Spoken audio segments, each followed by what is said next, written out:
Sir local police বলছে যে এটা অ্যাক্সিডেন্ট নয়, মার্ডার। একজন সাইকেল চালক এইসব দেখেছে, আর সে বলছে যখন এইসব ঘটনা ঘটছিল তখন কারের ড্রাইভার কারটাকে কন্ট্রোল করার বদলে বাইরে ঝাঁপানোর চেষ্টা করছিল, সাহায্যের জন্য চিৎকার করছিল। আমার মনে হচ্ছে এটা কোনো নর্মাল অ্যাক্সিডেন্ট নয়। যেভাবে গাড়িটায় আগুন লেগেছে সেটা মনে হচ্ছে না নর্মাল। অবশ্যই এখানে কিছু এক্সেলারেন্ট ব্যবহার করা হয়েছে। এক্সেলারেন্ট? হ্যাঁ, এটা এমন এক ধরনের কেমিক্যাল যাতে আগুনটা অনেকটা বেড়ে যায়। আমার মনে হচ্ছে ওইটাই ব্যবহার করা হয়েছে। এখানে সবকিছু বোঝা যাবে না। আমি একটা কাজ করি, এই গাড়িটাকে আর লাশটাকে ফরেন্সিক ল্যাবে নিয়ে যাই। স্যার এই সে যে ওই অ্যাক্সিডেন্ট হতে দেখেছে। আচ্ছা, এখানে এক্স্যাক্টলি কি হয়েছিল? কি দেখেছো তুমি? এই গাড়িটাই খুন করেছিল। গাড়িটা? হ্যাঁ স্যার, এই গাড়িটা পুরো পাগল হয়ে গিয়েছিল। গাড়ির কাঁচ, ওয়াইপার আর লাইট একসাথে চলছিল, আবার একসাথে নিভছিল। এই কারটা নিজের থেকেই ছুটে চলেছিল। গাড়ির লোকটা নিজে চালাচ্ছিল না, উনি বাইরে বেরিয়ে আসতে চাইছিল, হেল্প চাইছিল চিৎকার করে, কিন্তু গাড়িটা থামেইনি। আমাকে বিশ্বাস করুন, মনে হয় এই গাড়িটার মধ্যে ভূত আছে। ভূত? হ্যাঁ স্যার, আমি নিজের চোখে দেখেছি। আমরা জানি যে তুমি মিথ্যে কথা বলছো না, কিন্তু এখানে যা কিছু ঘটেছে ওর কারণ ভূত নয়, অন্য কিছু হবে। ওটা আমরা জেনে যাব। স্যার আমি বলছি কি, প্রত্যেকদিন রাতে এখান থেকে একজন মহিলা সাদা শাড়ি পরে বেরিয়ে প্রত্যেকটা লোকেদের ভয় দেখায়। আচ্ছা, ও তোমাকে কোনোদিন কিছু করেনি? হ্যাঁ পঙ্কজ, আসুন আসুন, আপনি যা সাহায্য করেছেন তার জন্য ধন্যবাদ।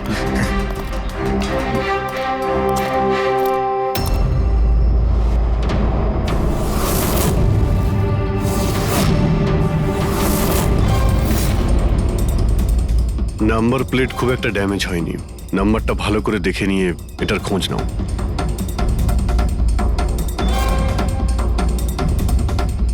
আচ্ছা দয়া, যদি গাড়িটা জোরে আসতো আর যদি খুব জোরে ব্রেক মারতো তাহলে তো টায়ারের মার্ক এখানে দেখা যেত। এখানে তো কিছুই দেখতে পাওয়া যাচ্ছে না।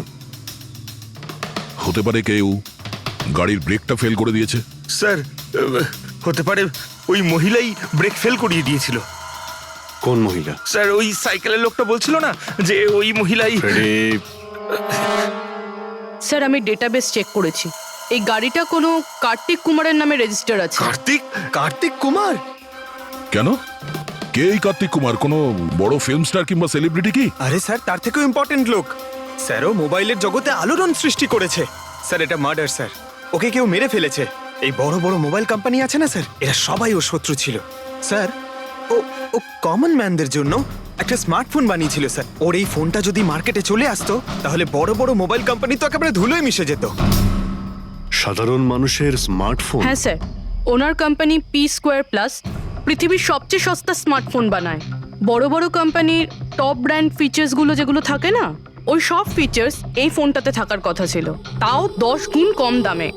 স্যার ওর কনফারেন্সের একটা ভিডিও আছে স্যার, আমি দেখাচ্ছি। এই দেখুন স্যার, এই ভিডিওটা দেখুন। শান্ত হয়ে যান, শান্ত হয়ে যান, শান্ত হন, শান্ত হন। এই হলো কার্তিক, আপনাদের প্রশ্নের উত্তর এই দেবে। ইলেকট্রনিক্স ফোনের যে বিশেষত্ব, ওটা আমাদের P2+ ফোনে সেই সমস্ত রয়েছে। যে ইলেকট্রনিক্স ফোন আপনাদের 50,000 টাকায় কিনতে হয়, ঠিক সেরকমই ফোন আমাদের কোম্পানি P2+ আপনাদের মাত্র 5,000 টাকায় দেবে। কিন্তু এত কম দামে এত হাই স্মার্টফোন আপনারা দেবেন কি করে?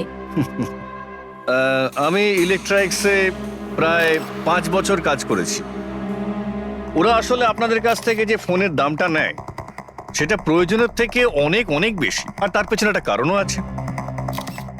শোরুমের খরচা, প্রমোশনস, লোকেদের বোনাস, তাদের মাইনে। তো যখন ওরা ফোন বেচে, আপনাদের কাছে ফোন পৌঁছয়, তখন এই সমস্ত কিছু মিলিয়ে ওই ফোনটার দাম অনেক বেশি হয়ে যায়। কিন্তু P2+ এরকমটা ঘটবে না। P2+ আপনাদের ফোন দেবে, খুবই সস্তা দামেই দেবে, কারণ সেটা আপনাদের হাতে আসবে ডাইরেক্ট ফ্যাক্টরি থেকে।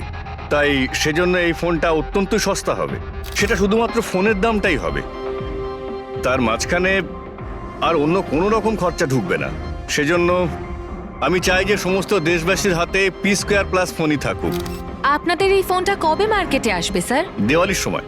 বরং আনন্দের খবর এটাই যে ফোনের বুকিংও শুরু হয়ে গেছে কাল থেকে। আর লাস্ট 24 ঘন্টায় 5000-এরও বেশি ফোন বুকিং হয়েছে। এখন ব্যাস শুধু আমাদের ভালো ফোন বানাতে হবে, যে কারণে আমরা ভালো টিম হায়ার করেছি, বেস্ট ইঞ্জিনিয়ার্স, বেস্ট প্রোগ্রামার্স আর বেস্ট ডিজাইনার। এই সমস্ত মিলে আমরা একটা ভালো ফোন তৈরি করব। আর পি স্কোয়ার প্লাস আপনাদের হাতে সস্তা এবং সব থেকে ভালো স্মার্টফোন দেবে। সুতরাং বুঝতেই পারছেন যে দামটাও কম পড়বে আর সমস্ত দেশবাসীর হাতে ভালো ফোন, স্মার্টফোন থাকবে। আর এটার ক্রেডিট ফাইন্যান্সারদেরও প্রাপ্য যারা আমাদের সঙ্গে জুড়ে রয়েছেন। ইনি হলেন মিস্টার অজিত, মিস্টার ধ্রুব আর মিস্টার জয়দেব। বেশ শর্টেড। ব্যাস এবার ফোন তৈরি করতে হবে আর সবার হাতে ফোন ধরিয়ে দিতে হবে। স্যার, দেশের বড় বড় ট্রেডার্সরা পি স্কোয়ার প্লাস ফোনের রিভিউ করেছে ওয়েবসাইটে। ওদের কথা অনুযায়ী এটা দুর্দান্ত ফ্ল্যাগশিপ ফোন। এই ফোনটা অন্য কোনো ফোনকে বাজারে টিকতেই দেবে না। স্যার, এই কথাটা কি ঠিক যে অন্য বড় ফোন কোম্পানি থেকে আপনাকে অনবরত হুমকি দেওয়া হচ্ছে? দেখুন, পি স্কোয়ার যে ফোনটা, এটা কোনো বিজনেস নয়, এটা আমার স্বপ্ন। আর আমার স্বপ্নে আমার সঙ্গে যারা জড়িয়ে আছেন, আমি চাই যে প্রত্যেকটা দেশবাসীর হাতে নাম্বার 1 স্মার্টফোন থাকবে। আর তার জন্য যদি আমাকে প্রাণও দিতে হয় তো তাতে আমি পরোয়া করি না। স্যার, আমি একটা ফোন অর্ডার করেছিলাম। আমি 2টো ফোন অর্ডার দিয়েছি। স্যার, ইনি তো মারা গেলেন। দীপাবলিতে ফোনটা আসার কথা ছিল, আসবে তো? এখন এটা তো কার্তিকের ইন্ডাস্ট্রি বলতে পারবে। স্যার, আমাদের তো বিরাট ক্ষতি হয়ে গেল স্যার। আমাদের কোটি টাকার ক্ষতি হলো। এবার আমরা কি করব? যারা আমাদের পি স্কোয়ার ফোনের জন্য অর্ডার দিয়েছিলেন তাদের আমরা কি জবাব দেব? আমরাও অর্ডার দিয়েছিলাম। হ্যাঁ, সবার আগে আমাদের জবাব দিন। রিক, চুপ করো। দেখুন, সবকিছু আগে যেরকম ছিল সেরকমই রাখুন। দেখুন, চিন্তা করবেন না, ফোন তৈরি করা চালু রাখুন। আরে দিওয়ালিতে ফোন বের করতে পারেননি তো কি হয়েছে? ক্রিসমাসেতেও আপনারা ফোন বের করতে পারেন। দেখুন, আমরা সেটা করতে পারি না কেননা আমরা নিজেরাই জানি না যে ফোনটা বানানো হচ্ছে কোথায়। অ্যাকচুয়ালি কার্তিক আমাদের কিছুই বলেনি। তার উপর বড় বড় কোম্পানি, অনলাইন দোকান আর ওই শপিং কমপ্লেক্সগুলোরও ভীষণ প্রেশার থাকে। আর এর ফলেই হয়তো ওরা কোনো রিস্ক নিতে চায় না। আর স্যারও ভয় পেয়েছিল। ও ভয় পেয়েছিল এই ফোন অন্য কোনো কোম্পানি না বানিয়ে ফেলে, সেই জন্য এই কথাটাও কাউকে বলেনি। বরং ও ফোনের আলাদা আলাদা পার্ট আলাদা আলাদা কারখানা থেকে বানিয়েছিল। আচ্ছা, ওই যে 10টা ফোন, সেটা আপনাদের কাছে আছে তো? আগে না স্যার, ওই ফোনগুলো কার্তিকের কাছে ছিল। আচ্ছা, ওই 10টা ফোন কার্তিকের কাছেই ছিল। কার্তিকের কাছেই ছিল।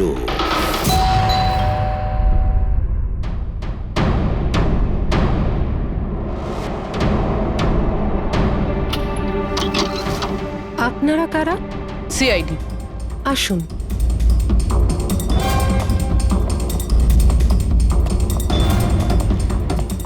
আপনি এখানে কবে থেকে কাজ করছেন? 3 মাস হলো ম্যাডাম। আর আপনার আগে কে কাজ করতো? কেউই কাজ করতো না, কারণ সাহেব তো 3 মাস আগেই এই বাংলোতে এসেছেন। আচ্ছা, আপনার মালিকের স্বভাব কেমন ছিল? কিরকম মানুষ ছিলেন? সাহেব তো খুব ব্যস্ত থাকতেন ম্যাডাম। উনি তো খুব কম আসতেন এই বাড়িতে, সেজন্য আমার কাজও একটু কম ছিল। কিন্তু মাইনে পুরোটাই দিতেন। টাকা সবটাই মিটিয়ে দিতেন সাহেব। হ্যাঁ। ওনার সঙ্গে দেখা করতে এখানে কি কেউ আসতো? না তো, কেউ দেখা করতে আসতো না। উনি তো একাই নিজের ঘরে বসে নিজের কাজ করতে থাকতেন। আচ্ছা, তোমার সাহেবের রুমটা কোথায় যেখানে উনি কাজ করতেন? ওই যে ওপরে একটু সাহেব।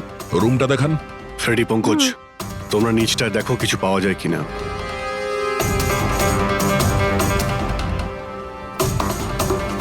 এই ঘরটায় সাহেব থাকেন। আপনি এখানে দাঁড়ান।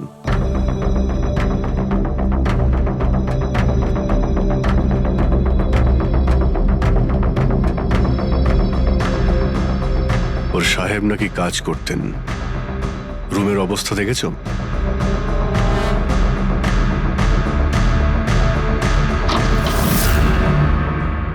এই কাজ করে কি করে না সেটা জানি না, কিন্তু অন্য কেউ এখানে নিজের কাজটা করে গেছে। সিন্দুকটা ভেঙে দিয়েছে, কিন্তু টাকা পয়সা যেরকম ছিল সেরকমই আছে। তাহলে এখান থেকে কি চুরি হতে পারে? হতে পারে ওই 10টা ফোন। 10টা ফোন। যদি চুরি করে তাহলে চোরদের তো ফিঙ্গারপ্রিন্ট থাকবেই। ফ্রেডি, পঙ্কজ, চুরি? চুরি কি করে হবে সাহেব? কি চুরি করেছে চোর? বাড়িতে চুরি হয়েছে আর আপনি জানেন না? হ্যাঁ? না সাহেব, আমি তো কিছুই জানি না। এখানে তো সবকিছু ঠিকঠাকই আছে সাহেব। কি চুরি হয়েছে? কার্তিকের রুমে লকার ভাঙা হয়েছে, দেখো ওখানে ফিঙ্গারপ্রিন্ট পাওয়া যায় কিনা। আপনি কি কিছুই জানেন না? সত্যি আমি কিচ্ছু জানি না সাহেব। এটাও তো জানতাম না যে সিন্ধুক আছে ঘরের ভেতর। আমার তো ঘরের ভেতরে যাওয়া নিষেধ ছিল সাহেব। ওই ঘরের সাফাইয়ের কাজ সাহেব বোধহয় নিজেই করতেন, আমি কখনো ভেতরে যাইনি। এই কার্তিক ফোন বানাচ্ছিল, তার মানে কোনো না কোনো কারখানা তো হায়ার করেই ছিল। খোঁজ নিয়ে দেখো তো কারখানার ব্যাপারে। আমি স্যারকে ফোন করছি।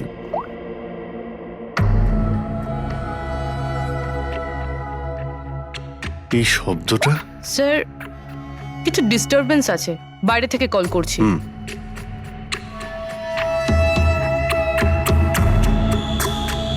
কি হচ্ছে বলো তো দয়া?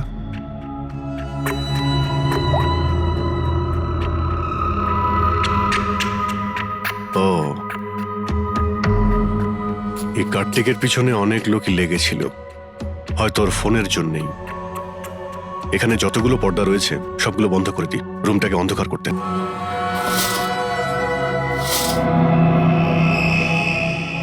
স্যার, স্যার, স্যার এত অন্ধকার করে রেখেছেন কেন? এক্ষুনি জানতে পারা যাবে।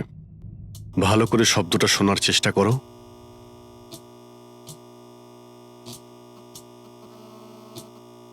হ্যাঁ, একটা আওয়াজ আছে, কিন্তু এত আস্তে যে ঠিক মতো শোনা যাচ্ছে না। 1 মিনিট, মনে হচ্ছে এই ঘরে বাঘ আছে। কি? বাঘ? বাঘ? ও আচ্ছা, আরশোলা আর পোকামাকড়ের কথা বলছেন? না না সাহেব, আমি খুব ভালো করে ঝাড়পোছ করি। আমরা ওই সব বাঘের কথা বলছি না। এই বাঘ হলো যে ছোট ছোট পাওয়ারফুল মাইক্রোফোন, যার দ্বারা ঘরের ভেতরে সমস্ত কথা শোনা যায়। এটা ভালোই হয়েছে যে আমি ফোন করছিলাম। ফোনের স্পিকারে এখানকার ইলেকট্রোম্যাগনেটিক ফিল্ড ধরা পড়েছে, তাই বুঝতে পারলাম এখানে বাগ লাগানো আছে। তার মানে এখানকার কথা শোনার জন্য এখানেই মাইক? যেই মাইক লাগিয়েছে সে কিছুই শুনতে পায়নি হয়তো সাহেব। কেউ তো এখানে আসতোই না। সাহেব তো বেশিরভাগ সময় বাইরেই থাকতেন, তাহলে কার সঙ্গে কথা বলবে বলুন? মাইকের তো পুরো টাকাটাই জলে গেল। হয়েছে, এবার একটু চুপ করবেন আপনি? কিন্তু এগুলো খুঁজবো কি করে? আছে তো, এই মোবাইলে অ্যাপ আছে, বাগ ডিটেক্টর।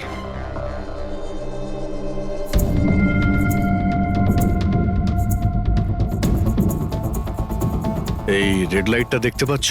এখানেই বাগ আছে, ভালো করে দেখো তো। মাইক্রোফোন আর এখানে স্মল ক্যামেরাও লাগানো আছে, হয়তো এখানেই রয়েছে।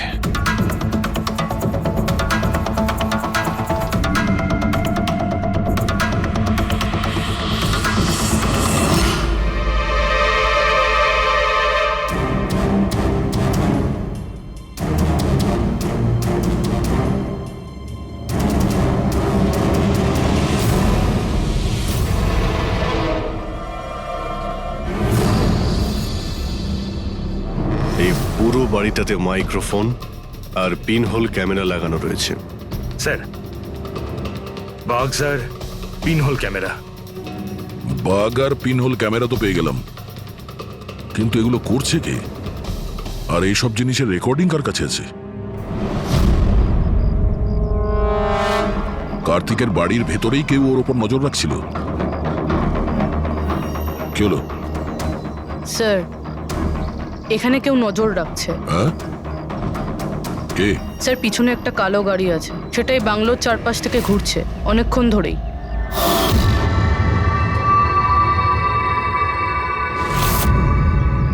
ও কার ওপর নজর রাখছে? আমাদের ওপর নাকি কার্তিকের ওপর? কার্তিক তো মারা গেছে। আমরা গাড়ি নিয়ে বেরোই, দেখি আমাদের পেছনে যায় কিনা। চলো।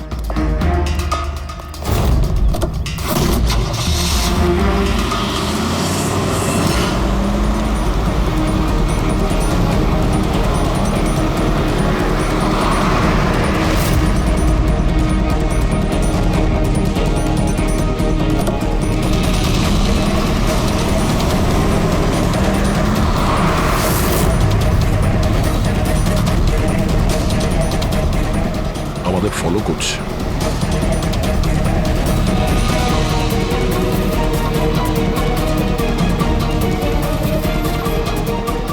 ভাই দয়া, আমার মনে হচ্ছে তো তোমারই পিছু নিয়েছে। দেখা যাক কতদূর পর্যন্ত ফলো করে।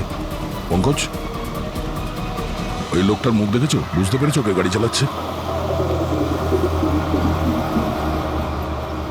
স্যার মুখ তো দেখতে পাচ্ছি না স্যার। অভিজিৎ, ওর মুখটা দেখতে পাচ্ছি না। কি করব? তুমি ওর পেছনে লেগে থাকো। ওকে।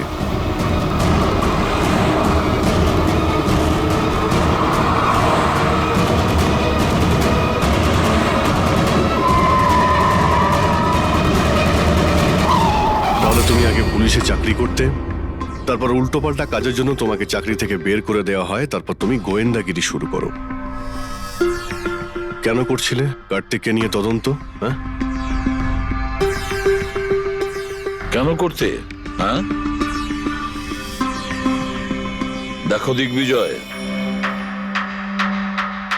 খুব ভালো করে কথাটা শোনো। বেআইনি কাজের স্পাইগিরি করার অপরাধে তোমাকে জেলেও ভরে দিতে পারি, জানো? বেআইনি কাজ? হ্যাঁ, বেআইনি কাজ। স্যার, আমার কাছে লাইসেন্স আছে। পুলিশের চাকরি ছাড়ার পর আমি প্রাইভেট ডিটেকটিভ হয়ে গেছি, আর কার্তিকের উপরে খোঁজ খবর নেওয়ার জন্য আমাকে অ্যাসাইনমেন্ট দেওয়া হয়েছিল। কে দিয়েছিল তোমাকে এই অ্যাসাইনমেন্ট? সোজাসুজি উত্তর দাও, নয়তো লাইসেন্স ক্যান্সেল হয়ে যাবে। বলবে না? বলবে না? না, কেস ফাইল করো এর বিরুদ্ধে আর নিয়ে যাও একে। না স্যার, আমি বলছি। তাহলে বলো। আমাকে ওই অ্যাসাইনমেন্ট ইলেকট্রিক্স ফোনস, ওই কোম্পানির মালিকই আমাকে অ্যাসাইনমেন্ট দিয়েছিল। কার্তিকের ব্যাপারে ছোট ছোট ডিটেলস আমার কাছ থেকে চাইছিল। ও কি করে, কোথায় যায়, সবকিছু। Electrics phone. দেখুন, আপনাদের যা জিজ্ঞেস করার আপনারা কোর্টে জিজ্ঞেস করুন। আমাদের ক্লায়েন্ট বৈভব আপনাদের সাথে কথা বলবে না। বৈভব, কার্তিকের ঘরে ক্লোজ সার্কিট ক্যামেরা তুমিই লাগিয়েছিলে? কার্তিকের জন্য দিগ্বিজয়ের স্পাইগিরি তুমিই করিয়েছিলে? হ্যাঁ কিংবা না? হ্যাঁ কিংবা না? আমার ক্লায়েন্ট এই সময় কিচ্ছু বলতে চুপ পারবে করেন। না। আপনি একটু, আই এম সরি। আরে এমনিতেও এটাই ভাবছিলাম যে আমাদের ডিসকাশন একটু বোরিং হয়ে যাচ্ছে না, এটাকে একটু যদি ইন্টারেস্টিং করতে পারি, হ্যাঁ তাহলে ভালো হয় না? ইন্টারেস্টিং করে দিচ্ছি। আচ্ছা, প্রেস কনফারেন্স ডাকো ফেডরিক। পঙ্কজ, প্রেসের লোকের সামনে কি বলবে, কি ফেস করবে আমি বলে দিচ্ছি। লেখো, কার্তিকের হত্যার ব্যাপারে ইলেকট্রিক্স কোম্পানির ম্যানেজিং ডাইরেক্টর মিস্টার বৈভবের হাত আছে। হতে পারে না, মানে আমি বলছি আমরা ওকে কোশ্চেনিং করছি, কিন্তু বৈভব আমাদের কাছে হ্যাঁও বলছে না আবার নাও বলছে না। দেখি কাগজটা কি লিখেছো। Sir, good. তাড়াতাড়ি ফেডরিক, প্রেস কনফারেন্স ডাকো। আপনি তো শুনলেন আমরা কি বলবো প্রেসের লোককে। আর যদি এই কথাটা পেপারে ছাপা হয় তাহলে জানেন তো ইলেকট্রিক্স ফোন কোম্পানির অবস্থা কিরকম হবে মার্কেটে। একে ক্র্যাশ বলে। স্যার, বিলিভ মি, কার্তিক কুমারকে হত্যা আমি করাইনি স্যার। স্যার, আপনি এটা কি বলছেন? আমি বলেছিলাম আপনি কিছু বলবেন আরে না। এদিকে আসুন ভাই, আপনি চুপ করুন। আমি এগুলো এই জন্য বলছি যাতে গোয়েন্দার কেসটা প্রমাণ না হয়। আরে আমাকে মারবেন নাকি? খুনের অপরাধী হওয়ার চেয়ে তো গুপ্তচর বৃত্তি অনেক ভালো। প্লিজ আপনি চুপ করুন। স্যার, স্যার আমি কিছু জিনিস আপনাকে দেখাতে চাইছি। এই দেখুন স্যার, আমি কার্তিক কুমারকে ফলো অবশ্যই করেছি, কিন্তু শুধুমাত্র এইটা জানার জন্যই যে সে আমাদের কোম্পানির টেকনোলজি চুরি করে নিজের সিস্টেমকে রিচ করছে না তো। কেন এরকম মনে হচ্ছে কেন আপনার? কারণ স্যার ওই মোবাইল লঞ্চ করার আগে ও আমাদের কোম্পানিতে মানে ইলেকট্রিক্সে কাজ করতো। 5 বছর এখানে কাজ করেছে, আর এখান থেকে বেরিয়েই মোবাইল লঞ্চ করছে, আর তাও ইলেকট্রিক্সের কম্পিটিটর হিসেবে একই মোবাইল কম দামে। স্যার সেই জন্য ওর খোঁজ রাখছিলাম, কিন্তু স্যার এটা আমি যখন দেখেছি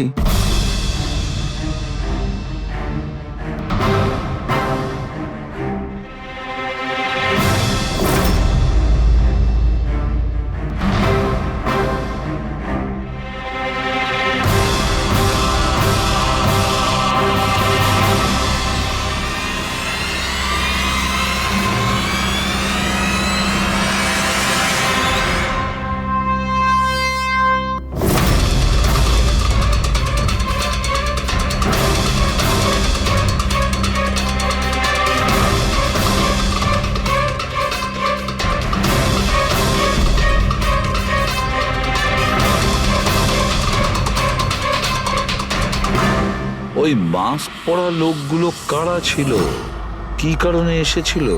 শুধু 10টা ফোন চুরি করার জন্য? না না না না, অন্য কিছু হবে, কিছু না কিছু তো হবেই। স্যার একটা অদ্ভুত ব্যাপার হচ্ছে, ডাকাতি হওয়ার পরেও কার্তিক কিন্তু পুলিশে কমপ্লেন লেখায়নি।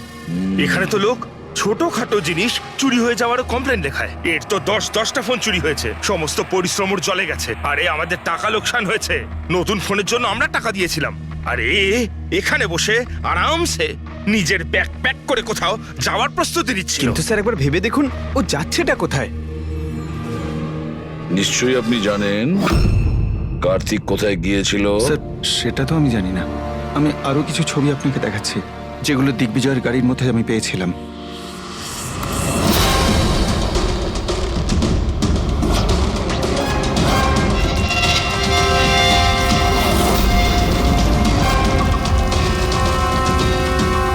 স্যার এরপরে কার্তিককে দিগ্বিজয় আর দেখেনি। স্যার ব্যাপারটা পরিষ্কার যে কার্তিকের নিখোঁজের পিছনে দিগ্বিজয়ের কোনো হাত নেই। এই পুরো ফুটেজটা আমার চাই। কার্তিক ল্যাপটপে কি করছে ওখানে? স্যার হ্যাঁ, ফ্লাইট টিকিট বুক করছিল। স্যার আমি ওর ক্রেডিট কার্ডের ডিটেলস চেক করেছি। ও রাত্রি 9টার সময় মালদ্বীপ যাওয়ার টিকিট বুক করছিল। শুধু যাওয়ার, আসার নয়? না স্যার, ওর ফ্লাইট সকাল 10টার সময় ছিল, কিন্তু তার কিছু ঘন্টা আগেই ওর খুন হয়ে গিয়েছিল। শুধু এটাই না স্যার, ও সেদিন রাত 11টা থেকে ভোর 4টের মধ্যে পানামার আলাদা আলাদা ব্যাংক অ্যাকাউন্টসে লাখ টাকার ট্রানজ্যাকশন করেছিল। রাত 11টা থেকে 4টের মধ্যে তো ঘরে ছিলই না স্যার, তাহলে মানি ট্রান্সফারটা করলো কোথা থেকে? অদ্ভুত ব্যাপার, বাড়িতে ডাকাতি হচ্ছিল আর এই রাজকুমার যাচ্ছিলেন ছুটি কাটাতে। ছুটিতে যাচ্ছিল না ফ্রেডি, এই দেশ ছেড়ে চলে যাচ্ছিল। আমাদের দেশের মালদ্বীপের সঙ্গে কোনো এক্সচেঞ্জ কন্ট্রাক্ট নেই, তার মানে আমরা কাউকে মালদ্বীপ থেকে গ্রেপ্তার করতে পারবো না। আর সেই কারণে অপরাধী এখানে অপরাধ করে আর মালদ্বীপে চলে যায়। এও ঠিক সেটাই করছিল, এখান থেকে কোটি কোটি টাকা নিয়ে একেবারে পালিয়ে যাচ্ছিল। যেমন কর্ম তেমন ফল, লোকদের কষ্টের টাকা নিয়ে পালাচ্ছিল। অ্যাক্সিডেন্ট হয়ে গেছে। হয়ে গেছে না, করিয়েছে। অ্যাক্সিডেন্ট করিয়েছে বস। তার মানে? মানে হচ্ছে কার্তিকের গাড়ি থেকে আমি এইটা পেয়েছি। এটা কি? এটা হচ্ছে CAN পাস্টিভাইস। CAN পাস্টিভাইজ? এটা কি ওই সেই হ্যাকিং ডিভাইসটা? একদম ঠিক Abhijit. CAN controller area network. ওই স্মার্ট কারে ইঞ্জিনকে কন্ট্রোল করার জন্য যে ইউনিট হয়, এটা ওটাকে কন্ট্রোল করে নেয় একদম, আর পুরো গাড়ির কন্ট্রোল নিজের কাছে নিয়ে নেয়। মানে কম্পিউটার যেভাবে হ্যাক করা যায় সেরকম? একদম ঠিক দয়া, ওইভাবেই। কেউ এই ডিভাইসটার সাহায্যে পুরো গাড়িটাকে কন্ট্রোল করে নিয়েছিল, আর তারপর কার্তিকের গাড়িটাকে অ্যাক্সিডেন্ট করিয়ে দিয়েছিল। আর শুধু তাই নয়, খুনি চাইছিল অ্যাক্সিডেন্টে কিচ্ছু যেন না বাজে, কিচ্ছু না। বললাম না বস, ওই আগুনকে বাড়ানোর জন্য যে কেমিক্যাল, হ্যাঁ, আমি গাড়িটার মধ্যে ওই কেমিক্যালটার অনেক ট্রেসেস পেয়েছি। তবুও আমি আরো কিছু চেক করছি, যখনই জানতে পারবো আমি সঙ্গে সঙ্গে জানাবো। ঠিক আছে।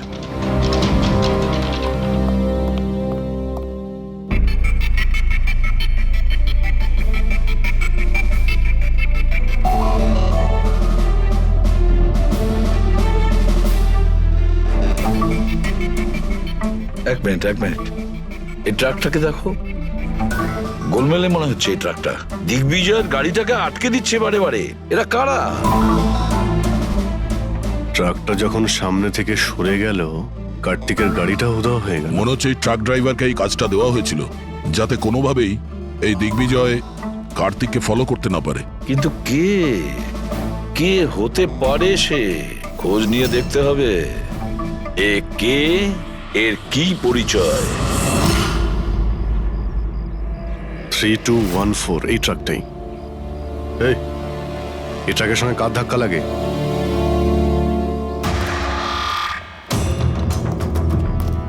এই ট্রাকটাকে তোমার? হ্যাঁ আমারই। কি হয়েছে?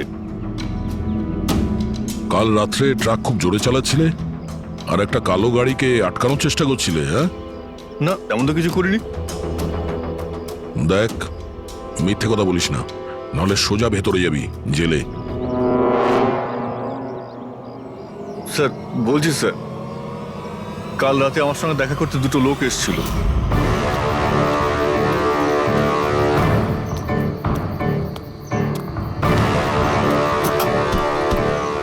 এই, একটা কাজ করে দিবি তুই? কি কাজ? তোমরা কারা? ফ্রিতে নয়, কাজের দাম দিচ্ছি রে। কাজটা কি? একটা কালো গাড়ির রাস্তা আটকাতে হবে। গাড়ির নাম্বারটা দে। এই যে নাম্বার। ঠিক 1 ঘন্টা বাদে জেপি রোডে পৌঁছে যাস। কোনো ঝামেলা নেই তো ওখানে? কোনো ঝামেলা নেই, শুধু কালো গাড়িটাকে আটকাতে হবে, বুঝলি? মুখ তো ঠিক মতো দেখিনি স্যার। ওরা আমাকে টাকা দিল আর গাড়ির নাম্বার দিল, তারপর বললো এই গাড়িটাকে দাঁড় করাতে। এখন দেখুন, এই 2 মিনিটের কাজের জন্য আমি এত টাকা পাচ্ছিলাম স্যার, তাই আমি করেছি কাজটা। ওদের দেখতে কেমন ছিল কিছু মনে আছে? স্যার ওদের দুজনেরই চেহারা বেশ ভালোই ছিল স্যার। আর হ্যাঁ স্যার, যখন আমি কালো গাড়িটাকে আটকালাম না, তো ওরা দুজন ওখানেই ছিল। ওরা দুজন পিস্তল বার করে আর আগের গাড়িটাতে ঢুকে পড়ে। আর তোমার মনে হয় তুমি কোনো অন্যায় কাজ করনি? তোমার জন্য একজন মারা গেছে, বুঝতে পেরেছো তুমি? আমি কি করে জানবো স্যার যে এরকম কিছু একটা ঘটবে? জানতেই যখন পারলি তখন পুলিশে কমপ্লেন করিসনি কেন? ভয় পেয়ে গেছিলাম স্যার। কার্তিকের বাড়িতে 2 জন ডাকাতি করে। দিগ্বিজয়ের গাড়ি আটকানোর জন্য ট্রাকের লোককে টাকা দেয় 2 জনে, আর কার্তিকের গাড়ি বন্দুক দেখিয়ে ডাকাতি করে 2 জনে। এরা 2 জন কারা? কারা এই 2 জন? স্যার যদি এরা দুজন কার্তিককে কিডন্যাপ করে আর রাত 11টা থেকে 4টে পর্যন্ত কার্তিক ওদের কাছে থাকে, তার মানেটা স্যার একদম পরিষ্কার, যে বিদেশি অ্যাকাউন্টে টাকাগুলো ট্রান্সফার হয়েছে সেটা কার্তিকের অ্যাকাউন্ট হতেই পারে না। কিন্তু স্যার 5,000 টাকার একটা ফোনের জন্য এত কিছু? স্যার এই 5,000-এর ফোনেই তো এত বড় গোপন রহস্য লুকিয়ে আছে। এই জন্য তো কার্তিককে নিজের প্রাণটাও দিতে হলো। কার্তিকের মৃত্যুর রহস্য এই মোবাইল ফোনেই আছে। চলো এই মোবাইল আমরা বানাই। তার মানে স্যার? কার্তিকের ইনভেস্টর আমাদের বলে যে কার্তিক ডিফারেন্ট স্পেয়ার পার্টস আলাদা আলাদা কোম্পানি থেকে নেয় এই ফোন বানানোর জন্য। স্যার আমরা তো কার্তিকের অ্যাকাউন্ট চেক করেছিলাম স্যার। ওর অ্যাকাউন্ট থেকে 4টে ম্যানুফ্যাকচারিং ইউনিটকে টাকা ট্রান্সফার করা হয়েছে স্যার। ব্যাস, তাহলে চলো যাই আমরা এই 4টে ম্যানুফ্যাকচারিং ইউনিটে আলাদা আলাদা স্পেয়ার পার্টস দিয়ে মোবাইল ফোন বানানোর জন্য।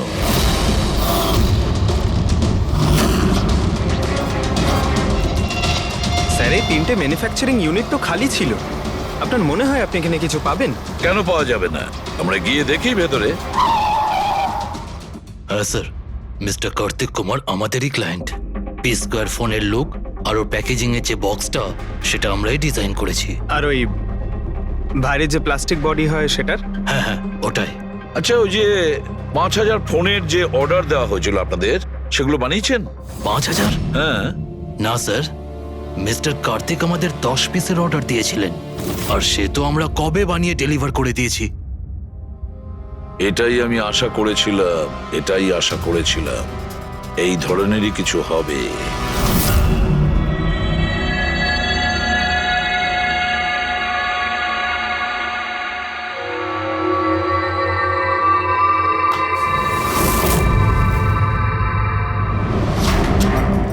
কার্তিক ফোনের বডি ইলেকট্রা ডিজাইনেই বানিয়েছিল।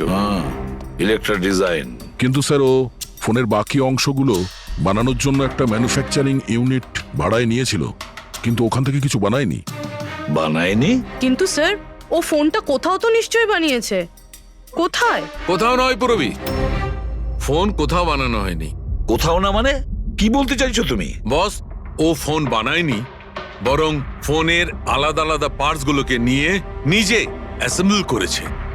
আলাদা আলাদা স্পেয়ার পার্টস নিয়ে ও ফোনের অ্যাসেম্বল করেছে? হ্যাঁ। আচ্ছা, এটা তুমি জোর দিয়ে বলছো কি করে? হ্যাঁ বস, আমি ওইখানে একটা নয় পুরো 11টা ফোন পেয়েছি। 11টা মোবাইল ফোন?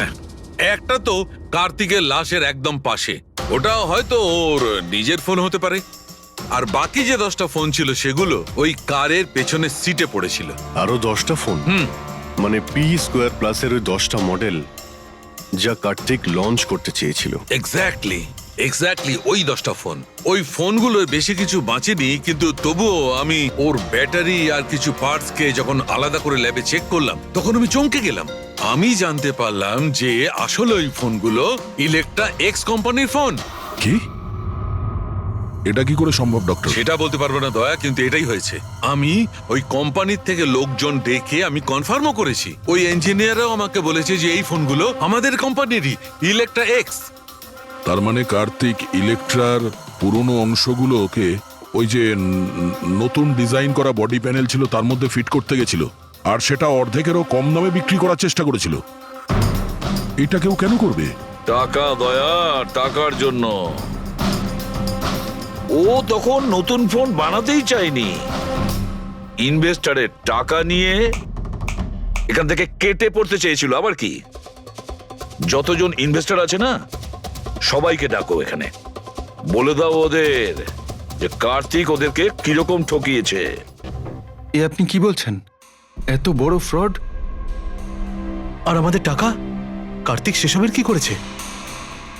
মরার আগে কার্তিক কয়েকশো কোটি টাকা রাতারাতি পানামার কিছু ব্যাংক অ্যাকাউন্টে ট্রান্সফার করে দিয়েছে। আর ইন্টারন্যাশনাল আইন অনুযায়ী আমরা পানামার ব্যাংকগুলোতে তদন্ত করতেও পারবো না। তাই আপনাদের টাকা পাওয়ার চান্স খুব কম।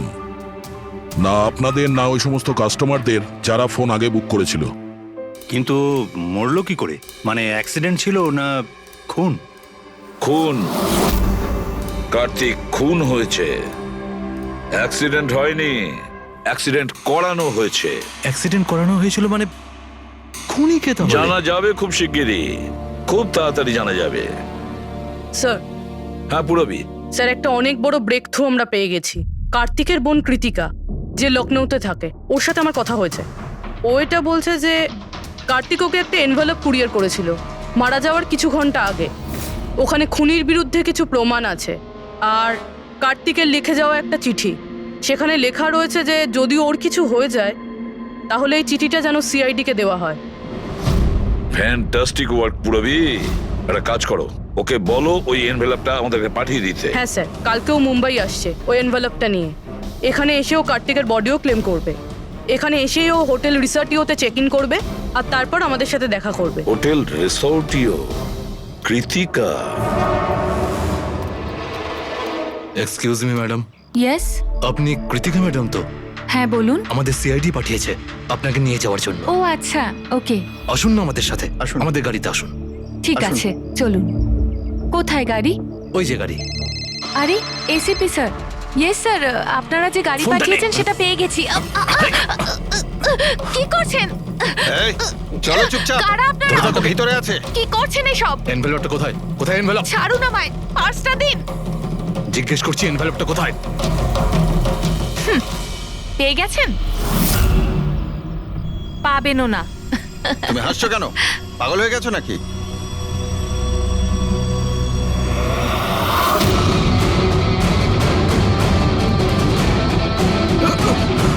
চিঠি চাই?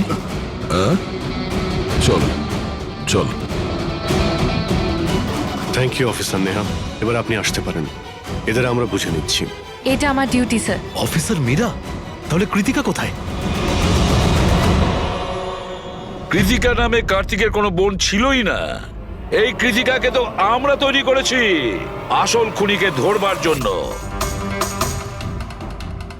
এই কেসে আমাদের সবাইকেই সন্দেহ ছিল, আর সে ইলেকট্রা এক্স ফোনের লোকেরাই হোক, অনলাইন শপের লোকেরাই হোক, বা ইনভেস্টর, ওই ফোনটা পাওয়ার জন্য যে কেউ কার্তিককে খুন করতে পারত। আর যেই জানা গেল যে কার্তিক ফোনটাকে লঞ্চ না করে এখান থেকে পালিয়ে যাচ্ছে তোমাদের সবাইকে বোকা বানিয়ে, তখনই ক্লিয়ার হয়ে গেছিল যে কার্তিকের খুন সেই করতে পারে যার কার্তিকের জন্য অনেক লস হয়েছে। যার মানে হলো ইনভেস্টার্স, যারা সবাই এই প্রজেক্টে নিজেদের টাকা লাগিয়েছিল। কিন্তু আপনারা তিনজন, আপনাদের মধ্যে কে সেটা যে এই খুনটা করেছে এটা জানার জন্যই আমাদের কৃতিকার নাটকটা করতে হয়েছে। এতক্ষণে শুনলেন তো আমাদের গল্পটা, এবার আপনার গল্পটা আমাদের বলুন। লুকোনোর একদম চেষ্টা করবেন না, কারণ আপনার লোকেরা আমাদের সবকিছু বলে দিয়েছে, সবকিছু। এবারে বলুন। স্যার কি বলবো স্যার? 18 বছর বয়স থেকে আমি বিজনেস করছি, আজ পর্যন্ত কখনো লোকসান করিনি। কার্তিক আমার মুখে চুনকালি মেখে দিল। সন্দেহ তো আমার প্রথম থেকেই ছিল ওর উপর। কখনো কিছু বলতোই না মুখ ফুটে, সব কিছু সিক্রেট রাখতো। আর এখানে লঞ্চিং এর দিন এগিয়ে আসছিল আর আমার টেনশন হচ্ছিল, হাই বিপি হয়ে গেছিল। আমি আমার লোকজনকে ওর ঘরে পাঠিয়ে ফোনগুলো চুরি করে নিলাম। তারপর যখন আমি জানতে পারলাম তুই কি ভেবেছিলি রে, আমার মুখে চুনকালি লাগাবি আর আমাকে ছেড়ে ছোট্ট করে এই শহর ছেড়ে চলে যাবি, আর আমি সেটা তোকে করতে দেবো, তাই না? কোটি টাকার বিজনেস করি আমি, তোকে এখান থেকে আমি যেতে দেবো না। এরকম কিছুই হয়নি। আপনি ভালো করেই জানি আমি তুই কোনো মোবাইল টোবাইল লঞ্চ করবি না। OP2 প্লাসের প্যানেল বানিয়ে আমাদের সবার টাকা আত্মসাৎ করতে চাইছিলি লঞ্চিং এর বাহানায়। এরকম এরকম এরকম কিছুই নয়। আপনি চুপ, একদম চুপ। এবার আমি যেটা বলছি চুপচাপ করবি। আমার পানামার অ্যাকাউন্টে, যেটা আমি খুলে রেখেছি, যেখানে যত টাকা আছে ওখানে ট্রান্সফার কর।